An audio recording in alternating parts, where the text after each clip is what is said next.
Heath, Welcome back. good to be here. Happy April Fool's Day. That is true. That's not a prank. That's not a prank. And I've long considered if we got all of our ducks in a row one episode, we could upload a Mobius Tubes episode on April Fool's Day that's like all about board games or something as a prank. Oh, and you know our audience, a decent chunk would be like, make this every episode. Yeah, it would just be a one-off goof, but that's long been an aspiration of mine. Not happening this year, though. We missed the cutoff. Maybe we'll talk about board games this episode as well, right after we talk about how protected your pocket protector is. Oh, yeah? Is that a zipper? Oh, yeah, it actually is. Okay. It's just that secure. Dude, I would put so many flash drives in there. Some pocket cashews, maybe. Yeah. If I need to. No, you would never ever do that. No, I would not. Only during a podcast recording would I consider it if I needed a quick pick-me-up. But it would sully the pocket. Yeah, I'd have to wash the shirt. Okay. Burn the shirt, even. Yeah. Guess what, Heath? What? How serendipitous that we've just introduced this new era of this visual format to Mobius Tubes, because I have a visual aid this episode. I saw, yeah. I've brought some show and tell. So this is a sequel to last episode's opening banter, where we were talking about the spectrum of apartment decoration. And we were saying how barren my apartment is. So maybe because of Like that. a wasteland. Yeah. Probably because of that conversation, between episode 84 and 85, that's this episode, Right. 85 of Mobius Tubes, I became inspired to decorate my apartment. I've started phase 1 of decorations, which is Have you now? adding wall art. And I brought some wall art with me here today because, of course, being the capital G gamer that I am, I wanted to rep some of my favorite video games with my apartment decorations. So I hopped onto this website called Displate. They ship you metal posters. We are not sponsored. Not despite sponsored. They sponsoring every other podcast, it feels like. Yeah, they get around. They sponsored George. Oh, did they? Yeah, and his socks. Man, we should get them in our pocket protector. Yeah. And then they'll hook us up. Now, of course, in the main room, I wanted artwork that was, of course, a video game reference, but I didn't want it to be overt.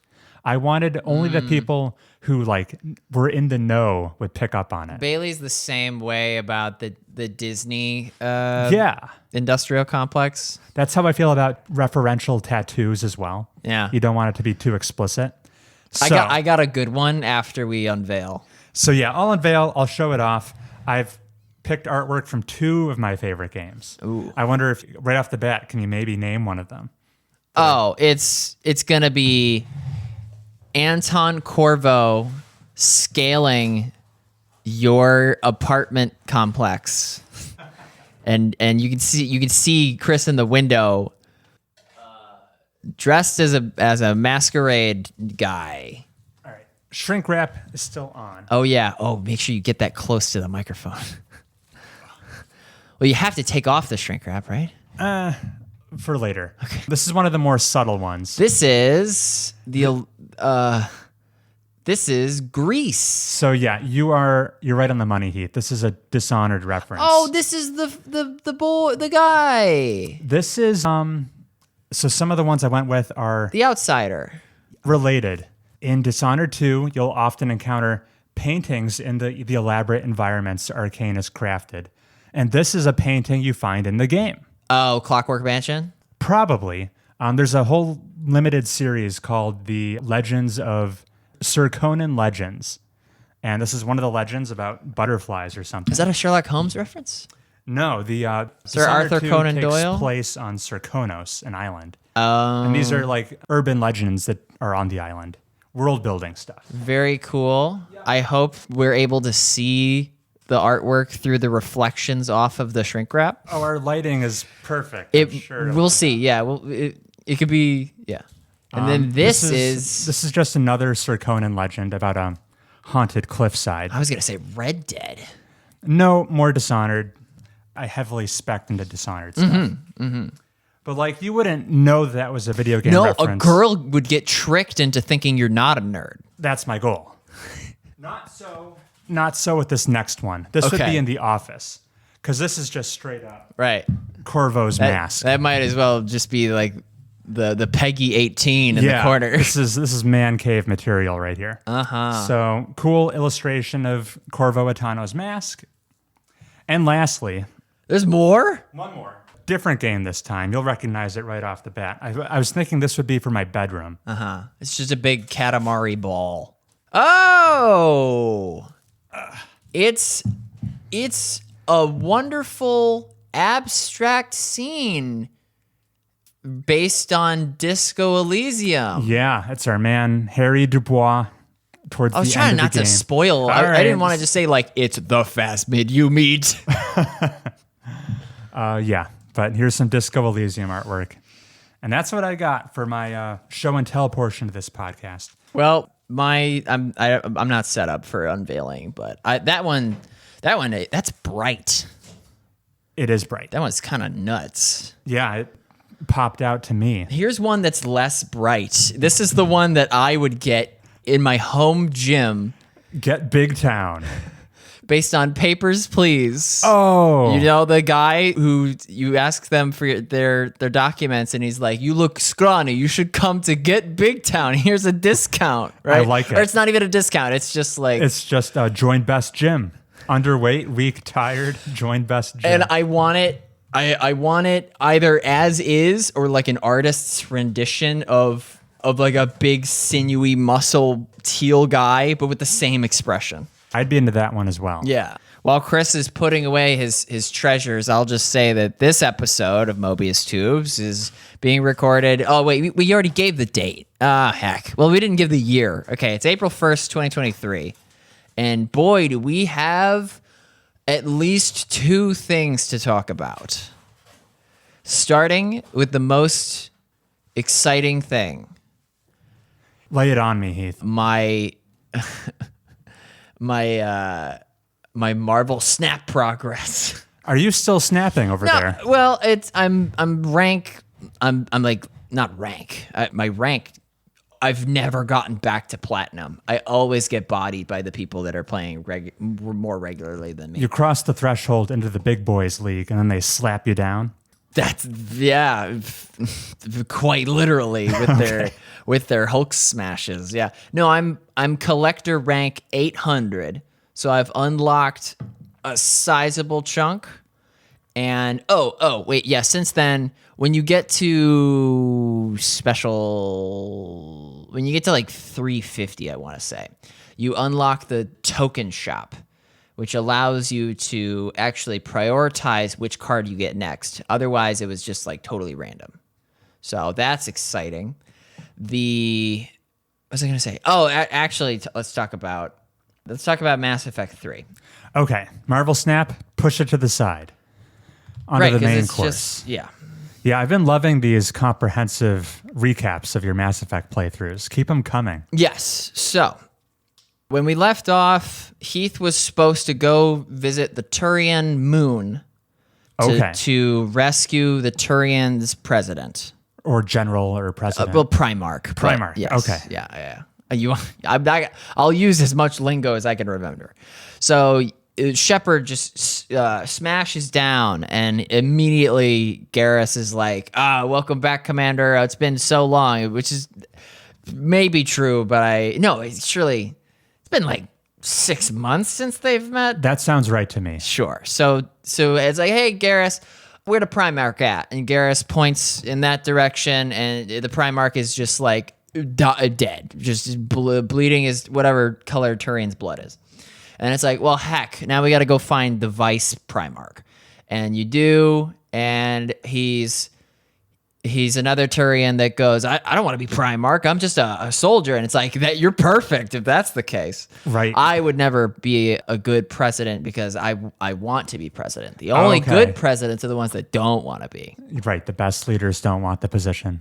I drag and drop the Primarch from the battlefield onto my ship, and he's just gonna be there. And he tells me that I gotta send a covert group of I gotta meet his SEAL Team 6 over on Tachanka because they were trying to work something out. I haven't been to Tachanka since my time in Mass Effect 2. And the Varen fighting pits. And that's the reason I haven't returned, is because I don't want to lose any more money in gambling. Any more space ring. credits. That's right. So speaking of Tachanka, hey, Rex is back. What does Rex want? He wants the genophage cured. Yeah, and he's in a position of leverage to ask for that. Because Krogans are really good at killing. They're great. And Reapers need killing. Also, the Reapers are everywhere. Yeah. And I was just blasting through. I wasn't eating anything, but I wasn't paying perfect attention. There was a prompt that said, if I scan a planet, it'll attract some Reapers. Okay. I think if you get too trigger happy on the scan button, it'll attract Reapers and you've got to run away. Right. I haven't scanned anything for that reason. I was like, I'm not going to bother reading You it. should scan. You can definitely, there's enough wiggle room to escape. Okay. Even if you summon Reapers. Okay. I will start scanning. It is not as punishing a mechanic as it may have seemed. Okay. As soon as because you could scan the planet and find out there's a big old space cannon. There could be some war assets. Right. You want as many of those as possible. My current war asset total is like maybe like 100, and you need like 100,000. It feels Right. like. So Primarch, he was worth maybe like 50 war points. Rex is worth like 500 war points. Right. But you got to get that genophage cured, and I thought that. Okay, Morden in my playthrough, the guy that invented the genophage, he's dead. 6 feet underground, yeah. So as soon as we land on the Solarians' homeworld, Solarian Town, who comes to greet us? It's Morden's replacement. Who I've never met. Schmorden. That's not his name. I'm just going to go with it. So Schmorden is actually gung-ho about curing the genophage. Interesting. Which is weird, right? I mean, Shepard did mention how during Morden's loyalty mission that we didn't just hit delete on all the data that one rogue Solarian dug up some research. Right. Remember how that one rogue guy on Tachanka, he got all the females there and did some experiments to try to cure the genophage. One of those ladies is fertile. Yeah. And so Rex is like, give me some of that. And they joke about it, right? The female Krogan herself is like, if there's a viable Krogan woman on a planet, Rex or not will find it. Wow. Okay. So, which is just, that's funny. Hey, during that mission, I dropped the difficulty level to casual. Okay. I'm going to say that again. During that mission, I dropped the difficulty level to casual. I was getting owned by the Cerberus goons. There is so much smoke in this game. Oh, yeah. I think there is. And they gave me a weapon that can see through smoke, but then I run out of ammo on that weapon. And then you're... So I'm just spraying through the smoke. I'm hoping once I get a better build or I actually care to look at my level up screen, I'll put the difficulty back to normal, but don't see me earning all of the Iron Man achievements or whatever the Steam accolades are going to be. Well, no worries. We're here for the story. I won't judge you for dropping the difficulty. I am going super fast. Did you have any questions about like my little Primarch Rex Solarian thing? No. Schmorden? Really. Okay. Schmorden, does he have much of a distinct personality? I've never met the guy. He does. He's super easygoing. And I thought that if Morden were here, Morden would be representing the Solarians' cause and say, we got to keep this Krogan woman here. It's like safest, and we're not done testing her stuff. And maybe like if we bump her with an elbow, she'll become infertile again. Anyway. Yeah, that does sound like a pretty big departure because Morden himself isn't known for being the most agreeable guy. He's very set in his ways, where this guy, he sounds much more relaxed. Right. Schmorden is more relaxed. So we get the Krogan woman on the Normandy. Is her name Eve? Yes. Okay. Well, no, that's what Edie calls her. I think. Okay. Yeah. Also, Edie is in the sexy suit. Yeah, how did you feel about that development? I mean, it goes hand in hand with the Hollywoodification of this game, Yeah. and I think I might have got spoiled by it initially. You knew that was going to happen. I sort of got spoiled by. I think I saw a character select screen for Mass Effect 3, and so anyway, Krogan woman, she's on the ship. Rex is pleased, and we're not done with the genophage yet. No, but that's as far as I got. I get back to like the Citadel, and the Citadel says, or no, remember the blue Asari that was on Omega? On Omega. Like the first one you meet, Arya Talok. Yeah. So she puts all of her belongings in like a banker's box and just puts it on the Citadel in like an identical nightclub. Okay. And she goes, "Hey, Shepard, I'm over here now. You need to unite all the 3 flavors of terrorist or gangs or at the Citadel or in Omega in friggin' outpost space. What's it called? Terminus space. Terminus space. Yeah, non-alliance space. You need to get those blue suns, those blood packs, and those eclipses back on track." So I forget what I did with the blue suns. The blood pack, you do a classic like United States Cold War false flag operation where you meet with like the blood pack's second in command. No, somebody's brokering the deal. And it's like, "Quick, Shepard, put your hands behind your back as if you're handcuffed. And before the blood pack guy comes in, we're going to trick him." And the blood pack guy comes in, and it's like, and he's a total freakazoid Vorcha. Right. He goes, "Shepard, you will fetch a fine prize, I think." And then Shepard's like, "Are we done here?" And the broker's like, "Yes, shoot him now." And you kill the first in command, and then the second command is like, "Took you long enough. Okay, I'm on board with this, right? With this Reaper thing. I don't want to mess with you. Just leave me in first in command, and we're good." So that's blood pack done.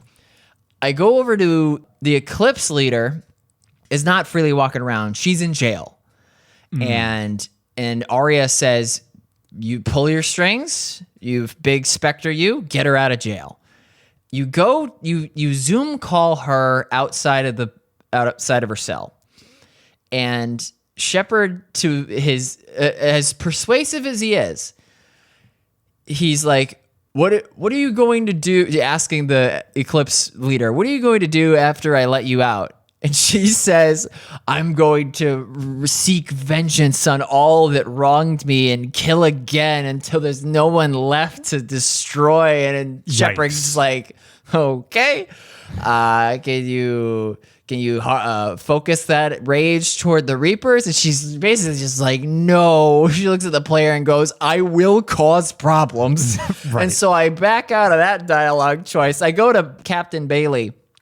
I'm thinking like, "Hey, is there another way we can get the Eclipse on our side without letting loose just serial killer from..." And Captain Bailey's like, "I don't know." Or I that's where I'm stuck. I've got all the other flavors of gang, but those Eclipse are stubborn. Yeah, and they're probably gonna be a decent number of battle points. Right. Yeah, you want them on board. Yeah, so there's that. I don't remember details, but there definitely is an alternate solution there somehow. Yeah. I'm sure of it. Yeah. What else did I do? What else do you think I did? What else do I think you did? Oh, I met up with Jack again. Oh, so that's a heartwarming scene. You're a known Jack hater. Yeah. But I don't like her character design. Tell me how this reunion went, or her personality. But you gotta have it, because otherwise everybody would be so hunky dory. You'd be starving for contrarianism. Hey, we had a distress call from the University of Ohio, or Space Ohio. It's full of gifted kids. Yeah. And somebody was like, "Hey, there was not Kelly. It was Kelly's replacement, the dark-skinned British lady." Oh, yeah. She goes, I heard a distress signal that and somebody said we're on our way, pretending to be a Turians, but it definitely doesn't match a Turian we're on our way signal. I think that that's just a Cerberus.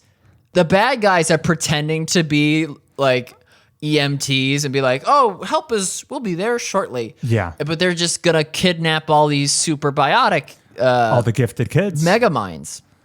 So Normandy flies in.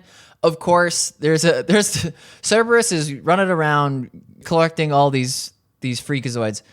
The Cerberus, I think after Shepard left Cerberus just hired the most evil Shepard clone available. Not a clone of him, but just the guy on the PA is like, you need to surrender to Cerberus. Your families will be spared. Do not resist. And it's just, I don't know. Maybe I'm getting lost in this university, but that PA vocal track just loops for me for so long. So it's like, wow, Cerberus. You never. I almost wish during Mass Effect 2 you would have run into like the B team and been like, oh, so this is what Cerberus actually is. Because who do you know that's from Cerberus? Like Jacob and Miranda, both of like the coolest narcs in the galaxy.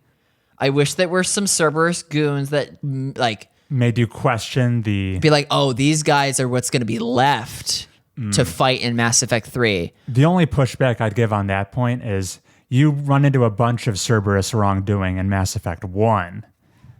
Yeah, but they're not. I see them as just bad guys. Right. They They're didn't just really Geth have to me. They didn't have much of a distinct Cerberus identity back yeah. then. You only really pay attention to Cerberus when you enter Mass Effect 2. Yeah. Yeah, that's fair. So hey, of course, Jack. Oh, before I meet Jack, guess who I meet? Not Zaid. No. Not Thane. Would I have met either of those guys this early in the game? Zaid might pop up, but nothing special. Because I've done Rex, Morden, Garrus, and Jack now. Did you run into? Well, you already met Liara. She's on Mars. Oh, you have to. Yeah. Yeah, that's mandatory. Yeah. Have you met Tali? No. Okay. Or Legion. So who did you meet? I met the freaking autism guy. Oh. Remember? From Mass Effect 2. Remember the scientist that's running Clockwork Orange type experiments on his autistic brother? And his defense to Shepard is like, it's fine. He's barely human, basically. And he was trying, the whole purpose of this inhumane experiment was to like communicate with the Geth or a VI or something. The Mass Effect treading the line of these weird autism people can talk to our fictional robot antagonists. Yikes. So you met him. So I rescued him in Mass Effect 1 because of course. Okay. And he shows up in this university that you love those callbacks. And what is like the funny quip exchange that they have is autism boy, just the mascot. There's no one else in the galaxy with autism, just this guy. He's the one representative. He starts going into his 30.12 times 53 equals, and Shepard finishes the equation, and the autism guy just doesn't make eye contact because, of course, it just goes like, Shepard, I'm so glad you. It's fancy seeing you here. He's not that well spoken, but he basically says, hey, remember me? You rescued me from the robot mission in Mass Effect 1. Here's a cache full of weapons behind me. Oh, sick. He's like, I hacked the door, and you go over there, and I get access to mods I wouldn't have had otherwise. So that's just like put a bow on it. Yeah. Yeah. I'm not sure I actually remember that cameo happening in my playthrough. Because you don't care about autistic people, and you left him to not true. He's still hooked up into the Raspberry Pi. Ooh, so my most recent playthrough was my Renegade playthrough. Yeah. So he probably was still hooked up. Shepard was just like, he's doing God's work in that mechanical abomination. Torture tube. Yeah. And then I ran into Jack. And of course, Jack slaps you and says, I told you not to side with Cerberus, because that's who you're killing in this level. Right. and you get into a big robot after you talk to her, and boy, does that robot control not the best. Not the best. In Titanfall, it is not. It's a big mech-like thing, right? It's I want to call it an Atlas. And you fight them throughout. Yeah, Atlas. You fight them throughout the campaign occasionally, right? Did you know if you're equipped with like a sniper rifle, if you just hammer the cockpit visor of those mechs in a standard encounter, it'll eventually shatter. You can kill the pilot and then hop in yourself. And anytime you fight them. Oh. If you concentrate enough fire right on the protective glass. That changes everything. It's hard to do. I only know about this because there's an achievement for doing it. I gotta try that. Yeah, it's I'm fun. not done fighting those guys. Right. Yeah, they'll keep popping up. Don't worry. Yeah. So thank you for rescuing us, Commander Shepard. What are we gonna do when in the final battle is the dialogue choice. And I think the most gung-ho of the students is like, we should be on the front lines. I'm surging with biotic energy. And Jack is like, no, you'll die. These Reapers are bad. You should be a supporting class. Yeah. And it's like, what do you want to do, Shepard? Oh, you should, anytime, I'm putting on my producer hat right now. Anytime I say, and he was like, or instead of, and they said, or I go instead of I say. Yeah. Call me out. I Those are some complicated instructions. No. Just anytime I'm recounting some events and I say Commander Shepard goes, you need to be like do it again. Be like Commander Shepard says, because it's bad. I don't know if we're just echo chambering back that form of speech to each other, but. It's gotten. I do it all the time, and I plan to not do that. You want like a thesaurus to mix it up. Not a thesaurus, but I want to say what I mean as opposed to using something goes or something is like. Oh, I see. Okay, you want to be more intentional with your speech. Right. Okay. Right. Yeah. Cool. So Jack goes. Try. I did it deliberately, and you didn't stop me. Jack, Commander Shepard says, "We are going to keep you students in the back ranks. Very Paragon. Just putting that blue force field up. Not gonna force you into the battle. And when you check your battle points back on the Normandy." It ticks up by however much. I assume if I chose to put them on the front lines, it would have given me like 200 even more war points. But then Jack would hate me twice as hard. Right. So, how do you feel about that new Jack ponytail? Jack with hair is better. Moving in the right direction. But I will take any cosmetic choice that puts her in a cardboard box. Damn. As soon as I can. Wow, you're just way too harsh on Jack.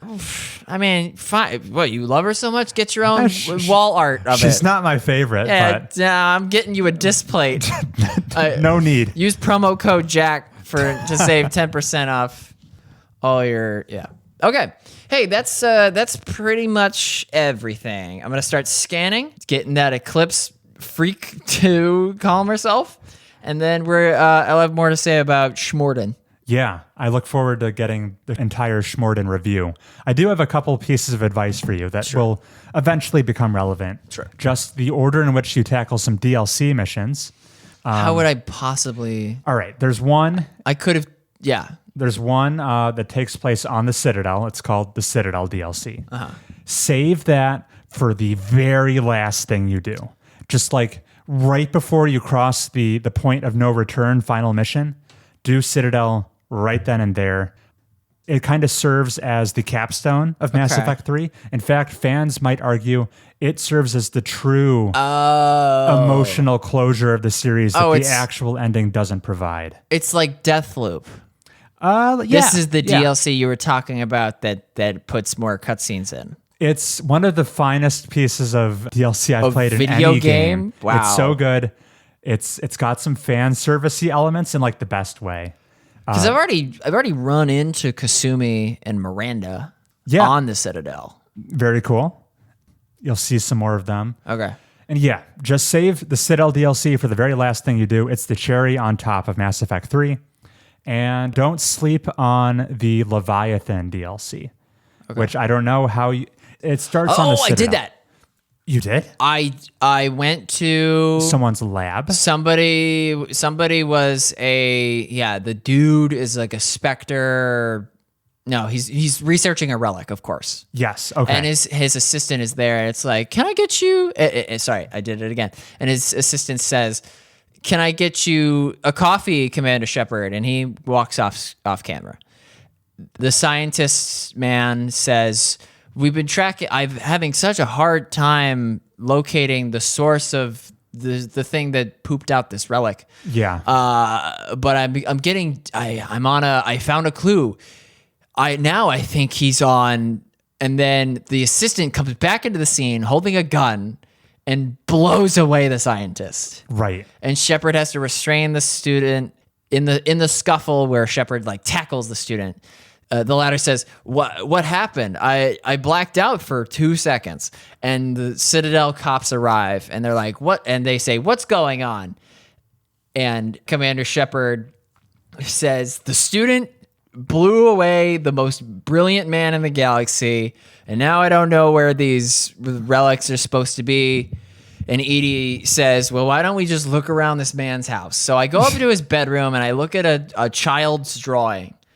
Like just classic LA Noire style, just rotating the clue. Enter detective mode. Yeah, as I walk toward it, the tone chimes, dun dun dun, and I think nothing of it. I go back downstairs. I bash on his computer until I get the right password. It's a video call between him and not Cerberus, but just another the second smartest guy in the world. Is the key to finding the Leviathan safe? And the smartest guy says, "Yes, I will keep it close to my heart." And Edie doing her best God of War Ragnarok goes, close to his heart. What could that mean? I will have to analyze. Beep boop.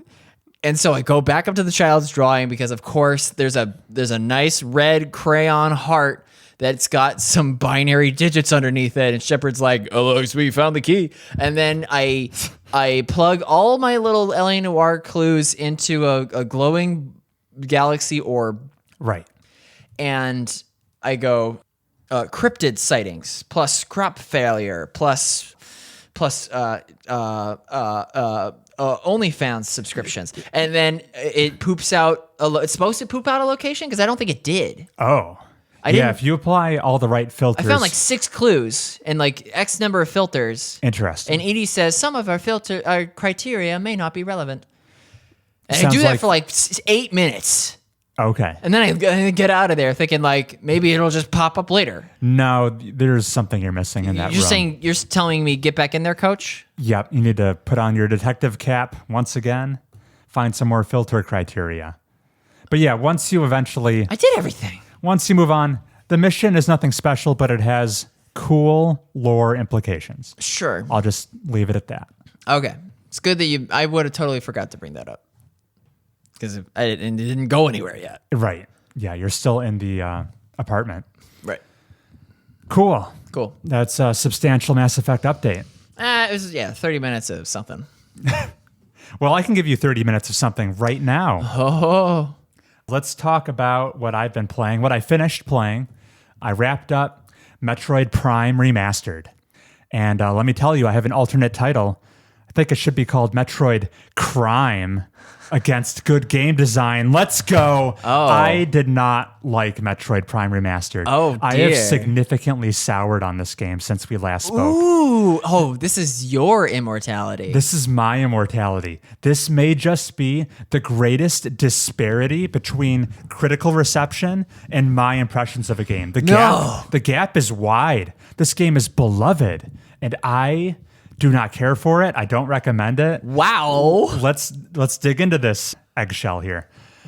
So, this is, of course, the 2002 GameCube game, recently got reissued on the Switch. It is a 3D interpretation of the Metroid franchise, where Samus Aran is once again... Well, so was that one. So was which one? So was the 2002 one. Yeah, it's the same game. Okay. Phew. All right. We're talking about the same thing here. Right. It's Metroid Prime. I'm just playing the Switch version. Samus is on an alien planet. She explores it in 3D, eventually kills like a big Metroid and gets off the planet. Same formula, if you've ever played a Metroid game. Here's the issue. So this Metroidvania style of game, it's known for the B word, backtracking. Covering old ground, returning to locations you've been to before with new abilities in tow that allows you to reach that ledge you couldn't quite jump to before, or unlock that secret door now that you have the ice weapon. Yeah. And I would not ever want a Metroidvania game to skip the backtracking component. Because then it would be Dead Cells. It would just be a linear game of constantly pushing forward. No, you want to return to old locations so that your appreciation can grow for all like the progress you've made, all these new abilities and tools you have. You can access the new areas. You can insert the locks into the keys that eluded you before. That's fun. That's the whole hook of these style of games. So why did the backtracking in Metroid Prime really get on my nerves, where I love it in Metroid Dread? I loved it in Hollow Knight. It's just, I think the quantity that was required was exorbitant. There's just too much. Mm-hmm. The other point of frustration, this game, man, it was so opaque to me which direction to go. Maybe it's because I'm dealing with this whole extra dimension involved. It's a 3D game. It's not a 2D plane anymore. But I could not recall. I would get the gravity suit, and now I'm like, okay, cool. What has opened up to me? Where do I want to go and put this to the test now? And I just couldn't remember. The level design didn't flow in such a way that I felt directed to, obviously, this is where the game designers want me to go next. And I almost think the game designers realized that the authoritative hand of the designer pushing you in a certain direction was kind of weak or absent. And do you know how I know the designers felt this to be the case? There's a mechanic in the game. It's like after a certain amount of time goes by, Samus will just spontaneously receive, incoming scan data. There's no player action you do to trigger this happening. Just if the game realizes you've been lost for too long, it'll just tell you where to go. Okay. If this invisible clock counts down long enough, you'll get the scan data. It'll just highlight right on the map, beep, beep, beep, beep, beep. Go here, dummy. You're in the wrong direction. And here's the thing. So that mechanic, that hint, that answer, it basically spoon feeds you, was helpful to me. But the whole problem is, if you're relying on spoon feeding the answer of where to go in your exploration game, maybe you've gone wrong somewhere. Maybe there aren't enough signposts telling the player where they should be going if you've built in this mechanic that just gives away the answer if your player's just treading water in the wrong direction. So Dead Space has the little arm. What's Dead Space's main character's name? Lucas? Ooh, I've never played Dead Space. But he can just squeeze a little ball, and then a line just shows up on the ground where he's supposed to go. Oh, okay. I guess that's okay because Dead Space is really dark and hard to see. Sure. But if that were in Metroid, Dead Space is not an exploration game. Not to the same extent a Metroid game is. So that would be cheating.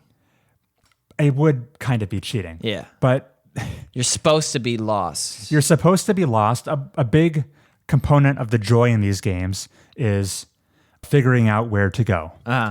Far too often, I would just be totally clueless and either look it up externally on a website on my phone, or the developers would say, just send me the scan data that tells me exactly where to go. And the other obnoxious part about receiving this scan data, since it's on a timer, I might actually be going in the right direction, just proceeding a little bit slowly, and I'm almost to where I want to go, and all of a sudden I get incoming scan data. I'm like, okay, what's up? And then it highlights that like the answer, the big payoff of where I'm supposed to go is like the adjacent room I was about to walk into. So it just kills all the climax behind it. hopefully that made sense. Yeah, I'm trying to think of It ruins the surprise right as I'm about to cross the finish line. Yeah. It goes, hey, you're supposed to go here. I'm it's I Atreus. was about to. It's God of War Ragnarok again. It's God of War Ragnarok all over again. You're doing the legwork, and meanwhile Atreus is like, maybe the waterfall is the key. Yeah, I think this mechanic of scan data helping you out could have been improved. Instead of being exclusively on a timer, there should have been some proximity component to it, where they send you the scan data if you're clearly walking in the wrong direction. If you're on the right path, the right critical path, maybe you don't need that help after all. But the system wasn't able to differentiate between the two, as far as I could tell. So that's annoying. Outer Wilds, Echoes of the Eye could use some scan data. Yeah. Tell me how to get through a pitch black mansion. That's another game all about the joy of discovery and exploration where I don't want to be told where to go. I need it though. Yeah, at times you kind of do need it. The sand is filling up. I've got to say, the Phazon mines. Whoa! The Phazon mines. The Phazon mines are beloved. True to this game's original format, there is no autosave feature. The only time you lock in progress in Metroid Prime is when you remember to walk up to the save point room and manually save. Otherwise, because it's left over from the original game. Yeah, that's an antiquated feature of older games. Dead Space's remake did away with that. Okay. Now the little currency is exclusively for like opening doors. Great. Sounds like a great quality of life improvement. The developers at Retro Game Studios did not do the same with Metroid Prime. So the Phazon mines, you get to save right as you enter them. And then it's just this long trial by fire of combat encounter. Is there literal fire? Encounter. There's lasers, no fire. Okay. There's a big puzzle room you've got to solve. There's a mini boss you fight. And then you're still going. And is it the Underminer? So I died, lost about 20 minutes of progress. Did it again, died again, had to start it all over again. You should lower the difficulty like me. This game does not let you. What? Otherwise, I would have. Once you've started a game, you're locked in. Yep, just all these antiquated features of days from... This is a 99? This is a 2002 game. I meant the Metacritic score. Oh, the Metacritic score? This remaster is at like a 94. People love it. Here's the thing. On my third attempt, I thought I'd be canny. I'd be smart. I'd think with my head here. I would make it most of the way through the Phazon mines, circle back, save my progress, and then power through. So I made it pretty far, but I was getting low on health. So I was like, okay, it's time to cut my losses. Let's circle back, lock in this progress for real this time, because there's no way I want to play this all again. So I start to backtrack. Enemies have respawned in the old rooms. Yeah, it's Dark Souls. I got killed. Yeah. The backtrack, just further frustration of the backtracking. Enemies just respawn. And they're always in the same spot. There's no improvisation. Chris, I'll tell you what. I will beat, and then we'll do this for a charity fundraiser. I will play the Phazon mines. You'll play the Firewalker VTOL missions. Ooh. And the person who has the most fun has to actually be the one to donate to charity. I'd be shocked if I don't walk away the winner, because those Hammerhead VTOL missions, can't get enough of them. Love them. Highlight. Yeah. So yeah, the Phazon mines. What a low point in this game. I've got a few more criticisms here. Not a big deal, but talk about for the year of first-person games I've played with grappling hooks in them. Yeah. Metroid Prime has a grappling hook. It's the least dynamic grappling hook imaginable.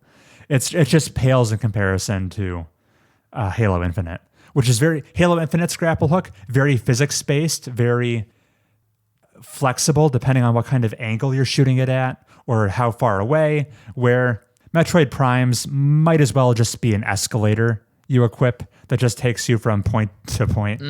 There's like very little room to experiment with this grappling hook.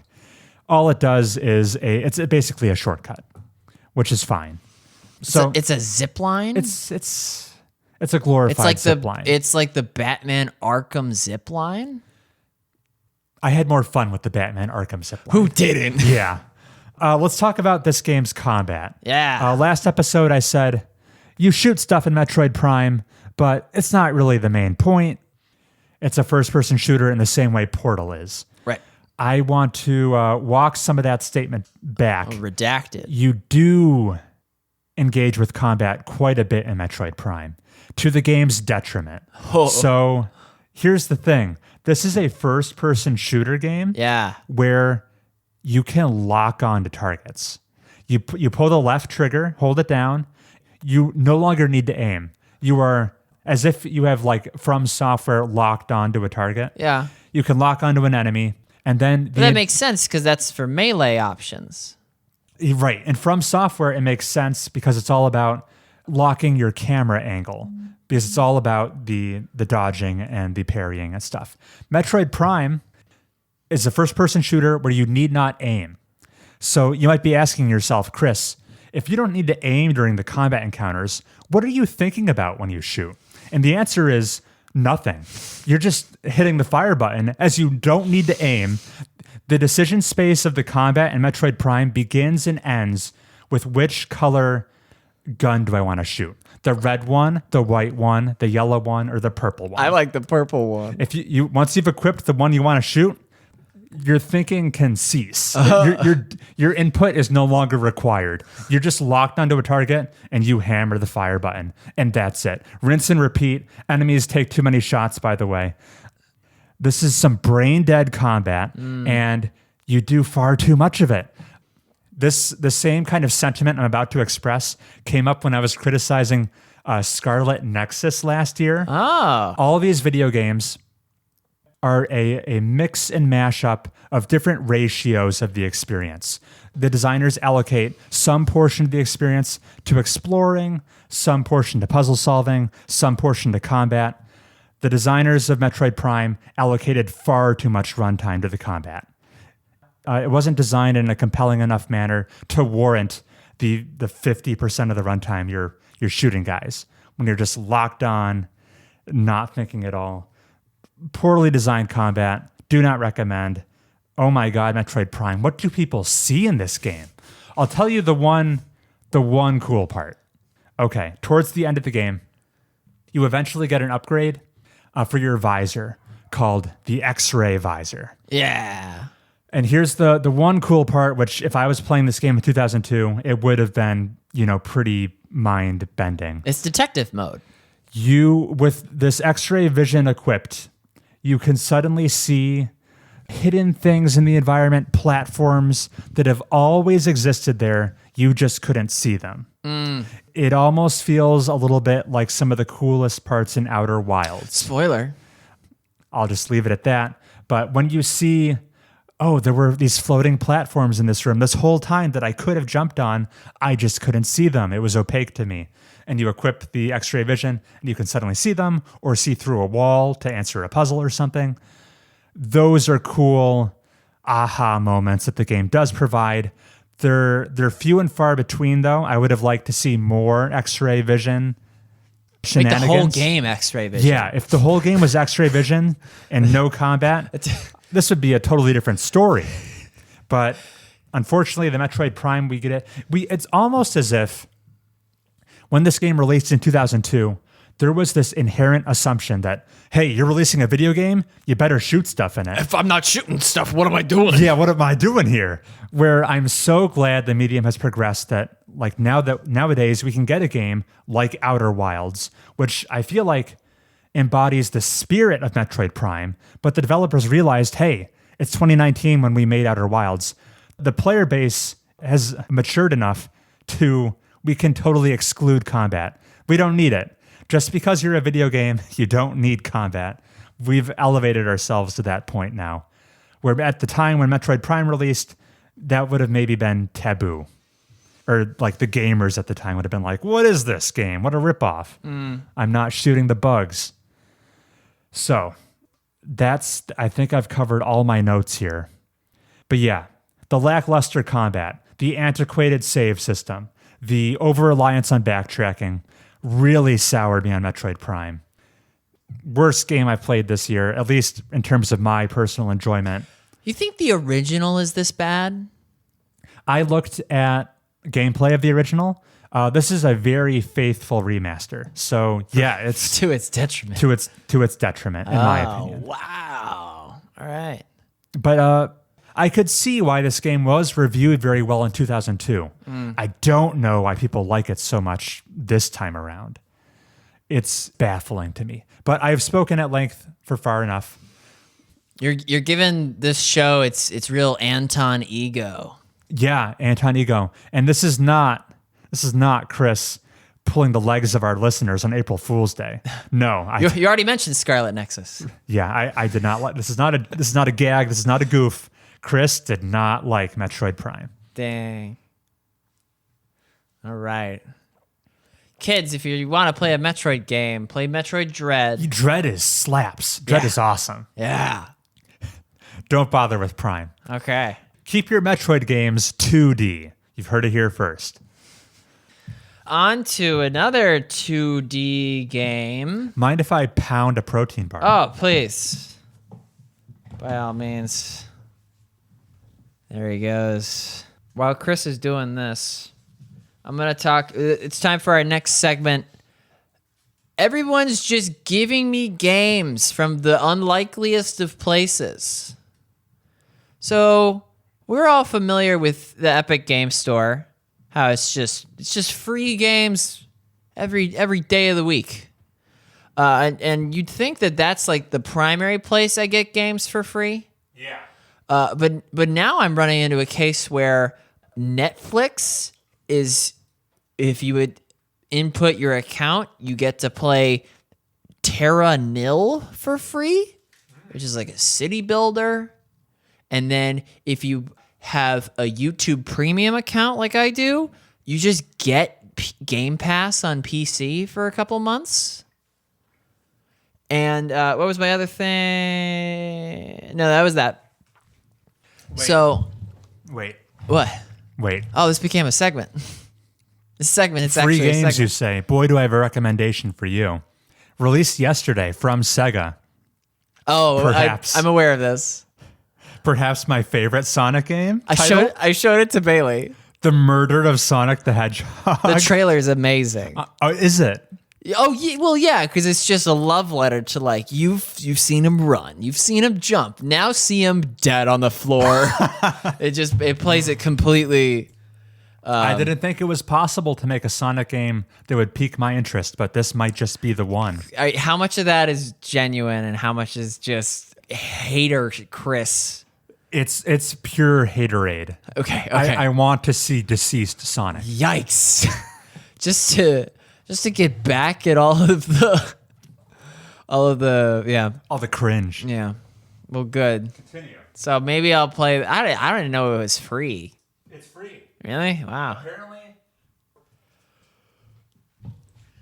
For a game that is probably put out just as like a promotional stunt for April Fool's Day. Oh, I didn't even think about it. It's apparently of a high quality for what is basically a joke. Yeah. I saw my favorite Steam review as I was browsing was one person was like, "This may just be my favorite Sonic game, and I don't know how to feel about that."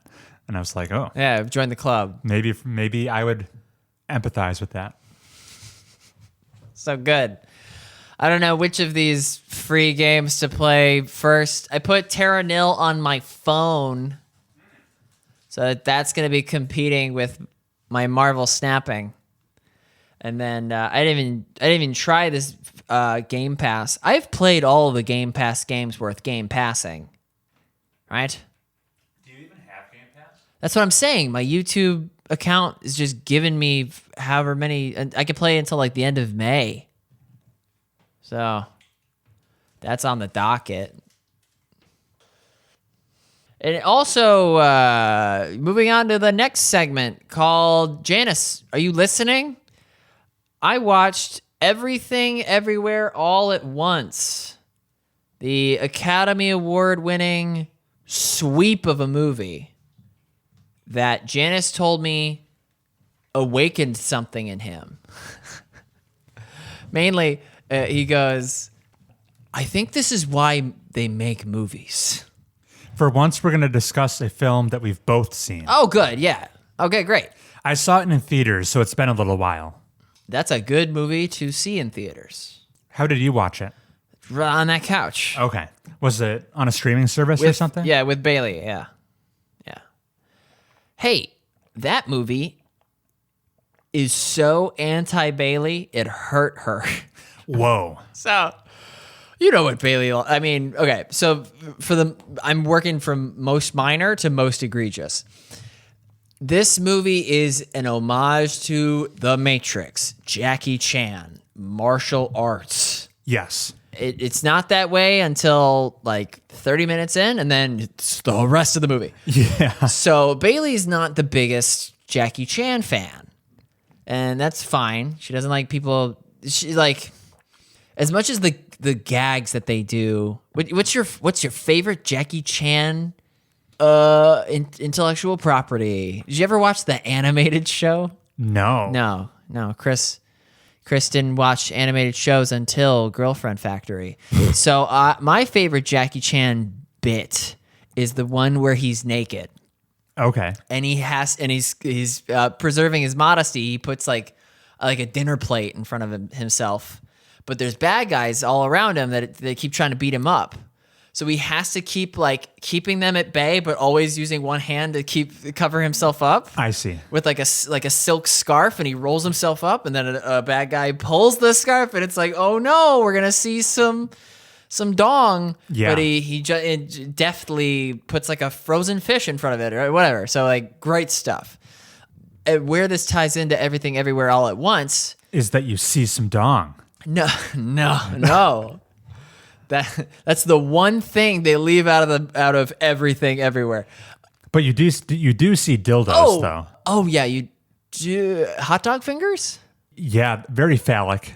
Yeah. Lots of phallic stuff, and maybe no explicit dongs. Oh wait, you do? You do. The butt plug. Yeah. There's tons of anal penetration. Right. But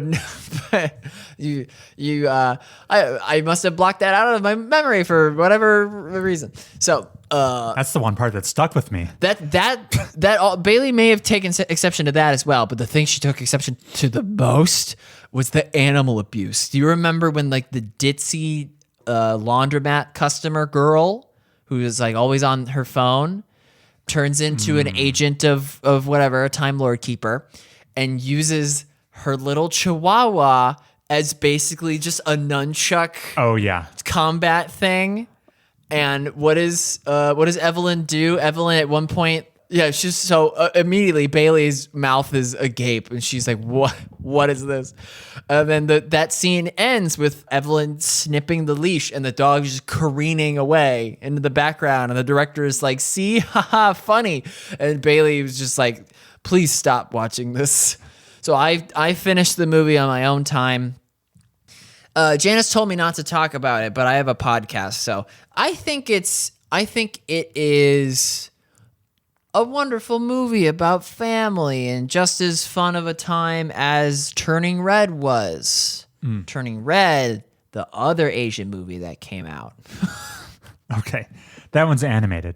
Yes, but it hits all the same story beats. Okay. It's a mother and her daughter. Okay.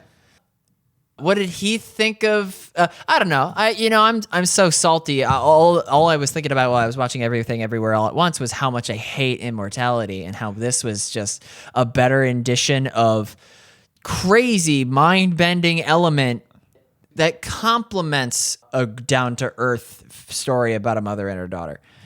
Interesting. Just the character relationship and then the science fiction elements, they just blended together into a nice little package, and I think that's why both Janice and I love this movie and hate immortality. Janice said immortality pretty good, 8 out of 10. You know what? I think that that 8 was actually sideways. So it was infinite, but no, it was also the denominator, and the 10 was the numerator. So, I see. My phone fell, and I was just looking at it upside down.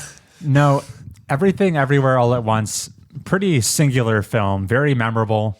I haven't seen anything else quite like it, despite its homages to old kung fu movies, martial And arts. Ratatouille. Ratatouille? Rakakuni. Everyone can cook? Where was the reference? Oh, yeah. There's a guy with a mouse on his head. That's Yeah, obviously. Like I said, been a while since I saw the movie. Yeah, I'm super glad I watched it, but I don't know how much it necessarily appealed to my sensibilities and what I go into expecting from a film. much in the same way that people are like, you got to read this comic book. We're like, yeah, I'm sure it's a plenty good comic book. Yeah. But yeah. Not one I would eagerly seek out a rewatch on, but I'm really glad I saw it. Yeah, it's fun to discuss, and that brings us to the end of this discussion. So Fair enough. what else you got? I've got a couple more odds and ends, Sure. and I know you do too. Sure. Here, let me just talk super briefly. I've been dipping back into Deathloop just to mop up some final achievements. Oh, and yeah. I've got to say, Arcane Studios, across their entire output, always come up with some very fun achievements. Chef kiss because they're French. Yeah, oui. So just the two standouts for Deathloop, as I'm just trying to avoid putting the game back on the shelf to be finished. I'm looking for excuses not to be finished with the game. Be my what's her name? Juliana.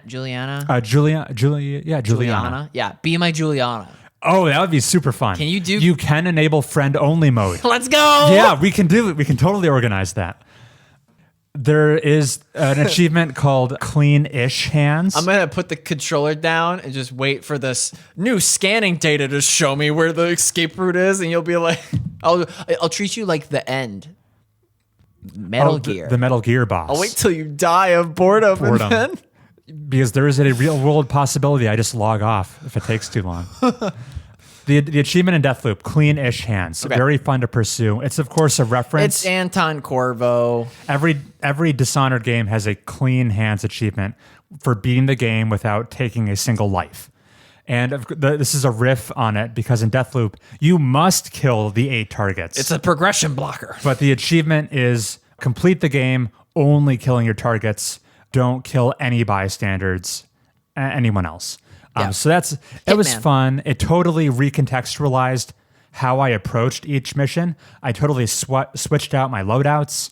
I would suddenly leverage the slab ability called Aether, which turns you invisible way much more because I'm just trying to avoid confrontation, where the other abilities I would use were much more lethality. This is about Crowd control. Yeah.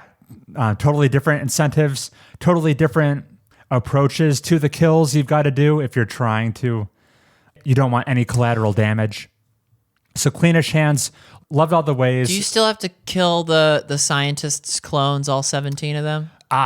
No, you don't. There's a workaround. Yeah. Otherwise, that would be a huge pain in the butt. Yeah, that's still pretty dirty. Still pretty dirty. So cool. That's the other achievement that I thought was really fun was jump into a level in Deathloop, take out all visionaries without ever firing a gun. Oh, dropping a piano on their head type of deal. So now you've got to exclusively leverage either the environment as a weapon or just your supernatural abilities. And like that, because the game is so shooting focused, that just totally changes how I jump into a level. So yeah, I really appreciate how Arcane achievements across the board incentivize you playing the game in all these different manners that the games are mechanically robust enough to support, but you might not otherwise do of your own free will. So yeah, shout out to Deathloop achievements. They're a lot of fun. What was that face you just made? Deathloop is available through Xbox Game Pass. Yeah, because it's technically a first-party Xbox Microsoft game now. Thanks, since they Microsoft. bought Bethesda. You have Game Pass? Okay, cool. The YouTube thing that I told you about. Oh, okay. Yeah, I was only half listening to that. Between bites. I was trying to digest the protein. Sorry. Yeah. Hopefully there's cross-play. We and could do that today while there's no game night because not a soul on this Not a earth. soul is available. Cool. That's my Deathloop talk. Do you have a... You're going to get so bored. They're going to be like, I'm just going to I'm gonna hang up my artwork, and then you'll like finally sit down, and you'll see me cross your path, and you'll just bop, and then just get on, move on to the next artwork, and it's like, God damn it, I gotta restart it, everything. Yeah, that's the most efficient. That's the Chris way. The fun, the troll aspect of Deathloop's multiplayer is that the cult player is far more invested in what's going on than the Juliana player is. If Juliana gets killed, boom, you're back to matchmaking, you hop into a new game. If you get killed as Colt, that ruins your entire like day playthrough. There's a asymmetry. It's like getting halfway through the Phazon mines. Exactly. There's a big asymmetry to the consequences of death in Deathloop multiplayer that I find comedically funny as the Juliana player. Yeah. All right. That's enough Deathloop talk. Did you have an update about Call of the Sea? Oh, I finished it, and I think my only update was I wanted to walk back what I said about the lack of closed captions on the clues. The script. The cursive in your journal that documents the plot thus far, that doesn't have any closed captioning. But if you pick up a document that's mission critical and you hit the read button, it will translate it into subtitle font and size. Oh, thank goodness. So that I'll walk back. Hey, guess what? This game also has like a weird make your choice final ending Gears 5 ending choice. There's a binary choice right at the end. They don't set up a sequel, but it is very much like should I stay or should I go type of deal. Okay. And wait, was there more to talk about with Call of the Sea? I think. Oh, there was one that was egregious. I'm gonna flat out spoil it. When you Call of the Sea, when you're in an underwater section, there is a inconspicuous button you're supposed to hit on this pedestal for which there's nothing else like it in the game. Throughout the whole game, yeah, you're doing a bunch of like puzzles for which there are Polynesian buttons and rocks and things that you can toggle on and off. This one asset of a button on a rocky podium submerged in water, the only one of its kind, and I'm swimming at the speed of swimming, and I'm like, what am I doing here? That was the only part that really took me out of it. Otherwise, Call of the Sea, nice puzzle game. It was worth my time and my free money. Worth the price of admission of free. Yeah, that's right. So tepid praise. It's something. Maybe I'll remember another notable thing, but that's it for that game. Okay. I put it squarely in the 60s. Okay. So above my top 100 games of all time. Oh, okay. That's what you meant by that. Not a 100-point scale. Gotcha. Very cool. Well, maybe. I don't know. I would put Metroid Prime somewhere in the 60s. Oof. On a 100-point scale. Yeah. Not my top 100. Right. Cool. I actually do have one last game I squeaked in last night and this morning. I said I was going to do it. I've been saying I'm going to do it for years. I jumped into Resident Evil. Yay! Playing my first one. Rear.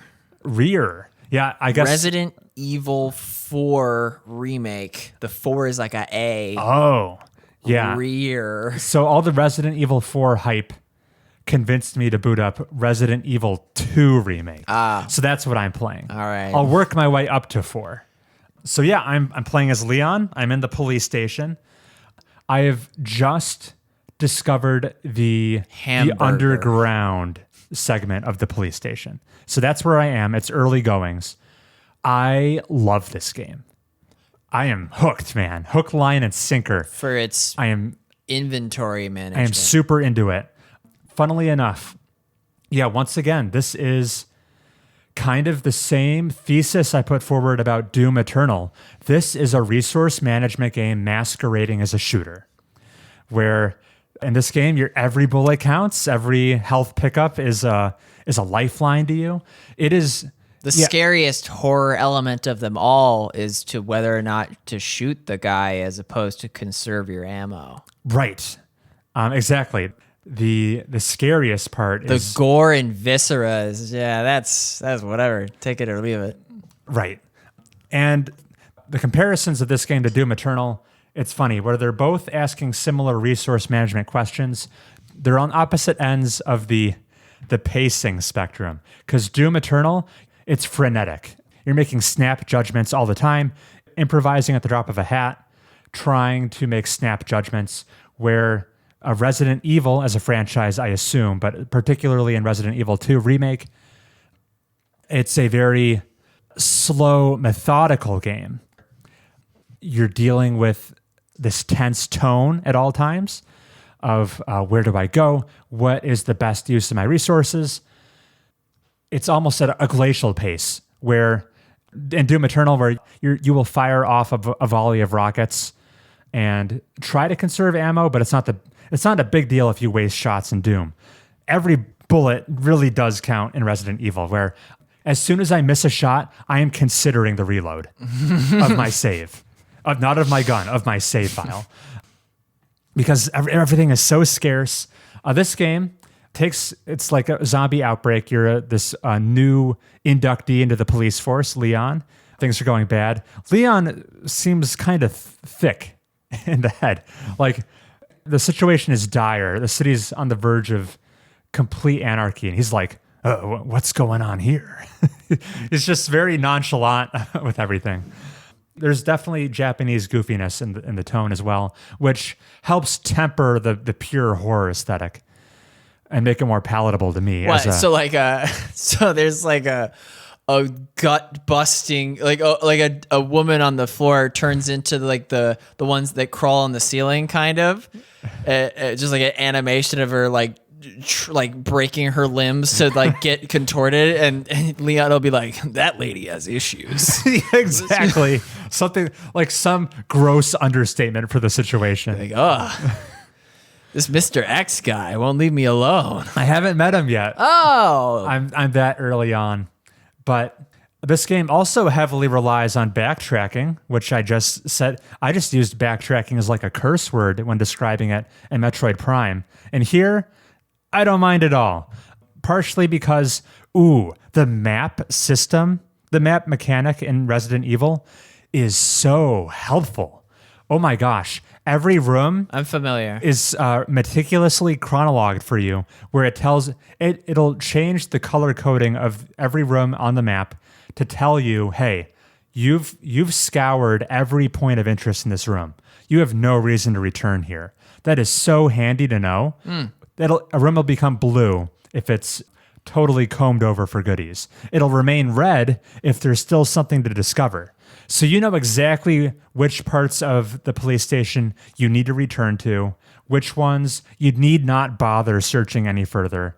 Now that's what I call new scanning available. What's the... Yeah, new scan data incoming. Yeah. This is just quality of life through the roof in Resident Evil. I am never lost with what to do. The puzzles are pretty intuitive. Also... herbs. Yeah, I've collected a bunch of red and green herbs. There's a combining mechanic. Also, when you find like a hit pouch, which increases your inventory by just a mere 2 slots, it feels like you've leveled up. Oh my God. Yeah, Yeah. it's You're a Charizard now. Yeah, basically it's such an innocuous upgrade, and yet it feels like the sky is parted and angels are swooping down and gifting you with 2 more. Imagine if slots. Leon had a zip pocket. He could put so many grenades in it. I don't know. The entire scale of the police department, it's such a small, dense location where any backtracking you do takes mere moments. It's like you're literally in like just this 3-story building. You're not combing over this entire planet in Metroid Prime. That's why it works as a Dead by Daylight map too. Oh, cool. And I also enjoy how Resident Evil has safe rooms. If you enter a room with a typewriter, rest assured, no zombies are going to get you. So it has me doing things where like I save, I store some equipment, and then I have mentally charted out my next run in my head of like, I'm going to hit these 2 rooms in quick succession. I know exactly what I'm going there to do. You need to be very deliberate with when and where you expose yourself to the zombies walking around. And then, just to make the backtracking even less egregious, every zombie you kill in Resident Evil, which to permanently kill a zombie takes a fair amount of resources. Like, break it down in case people are listening to this episode late in the dystopian future. Oh yeah, sure. A zombie in the Resident Evil franchise will take a good 3 or 4 shots to the head. That's 3 or 4 bullets you need to expend. To knock it down. To knock it down, which it may or may not be permanently dead. If you want to make sure, you then walk over, slash it with your knife a couple times until you hear a very squishy sound effect. Then you know the zombie has been permanently dealt with. It will never rise again. And enemies in the map do not respawn, which was an Achilles heel in Metroid Prime when I tried to be safe and double back and then ran into a brick wall of all these freshly spawned enemies. Every zombie you care to pour your resources into dealing with in Resident Evil will stay dead, will not be replaced. And that makes every kill feel so meaningful. Precious. Yeah. Like now that I've eliminated all zombies on the 3rd floor, that's just like a safe area for You me. just put on some swim trunks and just let loose. Yeah, Leon just wipes his brow. He can rest easy on the 3rd floor. Until he hears thunk, thunk, thunk, yeah, thunk. until I encounter Mr. X. So, oh my gosh, so many little bits of design that I have been loving in Resident Evil. Here's a old game from the 90s that was modernized for the remake, and it shows. Capcom does what did- retro don't. Exactly. Perfect. There you go. No notes. Let's just end it there. Wait, no, I wanted to talk about King of the Castle. Oh, I don't know what King of the Castle is. And that brings us to our next segment. Oh, I just meant end Resident Evil talk. Yeah, That's you all did. I meant. Yeah, you did. Are we done with games we've been playing? I haven't played any of the games. Okay, then this is where we'll insert a break. This will not be an intermissionless episode. Despite my best efforts. And we'll come back with more news and stuff.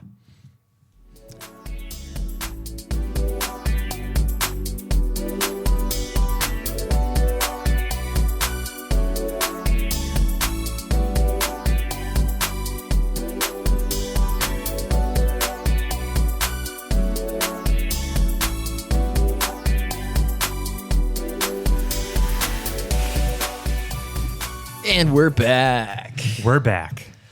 Okay, you were saying something about a castle. Okay, well, hey everyone, we're what's that over there? It's a box. Let's mosey on into it. It's time for an impromptu cardboard corner. Oh, Chris, what was the game that you, me, Dan, Justin, and Andy played on Tabletop Simulator? When would this have been? During COVID. Oh, probably Wavelength. No, the king, the reign of gotcha. something. The King's Dilemma. Yeah, the King's Dilemma. Who did we play that with? It was you, me, Justin, Dan, Dan, because Dan was the winner, and Nathan. Nate. Oh my God, I confused Nate with And Andy. Andy. Simple mistake. The King's Dilemma is our favorite immersive sim. It's not until an immersive. you say the right words, I'm going to say It's wrong a words. branching narrative campaign board game. Where you play like a noble, Yep, a noble house. influencing the royal decision maker. Yep, the politics. Each individual gameplay session was a monarch's reign, and then the monarch would die. And we were each a noble house trying to influence how the king ruled. Right, his reign. You were like the C dynasty or something. Probably. Yeah. Anyway, so Chris, that's all fine and dandy. What were the pros and cons of this thing? The pros were obviously like one decision could could waterfall into another and just snowball. Yes. 4 play sessions down the line, consequences would arise from some vote gone wrong. Feeding those peasants the tainted wheat. Yeah. Celestina, the witch. The witch up to no good. Something like that. Yeah. And what were the cons? And the cons. You play it once and you're done. You can't replay Poor replay value. Right. You know what's going to happen. Also, the cost of it's a long form game for which all the boys need to be available and like mentally prepared. Right. It has the drawback of like having a ongoing role playing group where you need the same cast of players each and every session. Yeah. For like 20 sessions. Yeah, we played it like 16 times or something. Yeah. Open your phone. Open my phone. You're gonna go look at King of the Castle. King of the Castle. Yes. Okay, I have heard of this. Oh, okay. I'm at least familiar. This is the game I want to play most just from watching it in action. I watched a Twitch stream of a guy playing with like 400 people. This game is intended for streaming, right? You can play offline with like 24 folks. Oh, okay. I think so. Or maybe 24 is the minimum. I know it's their website advertises that it is made for Twitch. I don't know whether or not that's the prerequisite. All right, I'm looking at the game. The too long didn't listen TLDL would be, this is all of the fun of making cool choices that have ramifications across you represent the nobles that have their own goals, and everybody else is playing has their own goals, and the king has their goals, and the king can like veto certain decisions, and it perfectly solves the issue of like, oh, guys, we've been playing for a while, but we're not at a good stopping point yet. This is hell of King's Dilemma, where the votes are on a timer. The king can obviously take as long as they want, and one person's the king. This I can't see like a single downside other than the fact that the replayability is poor. This game looks awesome. It looks like all the fun. What's the Scotland, England, Wales game? Oh, the king is dead. The king is dead. In that game, yeah, it's just an area control tabletop game. Yeah. This one also has like not area control. Sorry. If you're getting bodied by the king and the other noble factions, and you just can't seem to get your trade high enough or your faith low enough, you can just rebel and try to take over the kingdom by force if you have like a good military. And you can maybe sucker another nobility to rebel with you, depending on how their dissidence is. It's got all the systems that you want, and all I need to do is round up 100 more Chris's, and we can have the best game night imaginable. The high player count requirement does seem like a hurdle to clear. And Chris, in Chris's mind, he's thinking like, I wouldn't want to play with a bunch of smooth brain mouth breathers that aren't down to clown. No one that I wouldn't invite to an in-person game night. I want to play with killers. And what would killers do? Well, killers would just make the right choice every time. So why don't I just play with like an AI controlled faction? And to that, I think the unpredictability of hundreds of people controlling the noble factions sort of like bell curves out where like the right choice will just emerge. Almost by the law of averages or something. I think so. And so I think it would work as a game we should play. Sorry, why aren't you foaming at the mouth to play this game?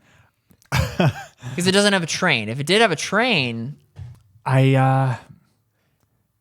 No, it intrigues me. Is it the Reigns art style? No, I like the the stark color Because art we like style. Reigns, but it's too simple. This seems like the perfect gap between like I'd love to play King's Dilemma or a spiritual successor of it again, but we can't wrangle we can't assemble all the dream team without like I'm sure I'm gonna flake out at least 5 sessions because now I'm engaged. Yeah. So this seems like the perfect match of like Reigns is too simple. I can play it single person, but I wouldn't wanna. King's Dilemma, I'd love to play it again, but there's so much like opportunity. Few cost. opportunities to play. Yeah. This sounds amazing. Yeah, I where guess people can just get on their phones and do it. I guess the high player requirement made me suspect I wouldn't be able to put a game together. Oh, we should try. All right, I'm on board. We should try. If it weren't such a good game, I'd think Chris has a point. But no, this is leave it to me. Okay, Leave it to me. Then I'm because you're down to gonna be the king. Oh, all right. I'm gonna be I'll accept the honor. I'll be the. I would play as like a noble, but I'm gonna have to do like all the tech stuff.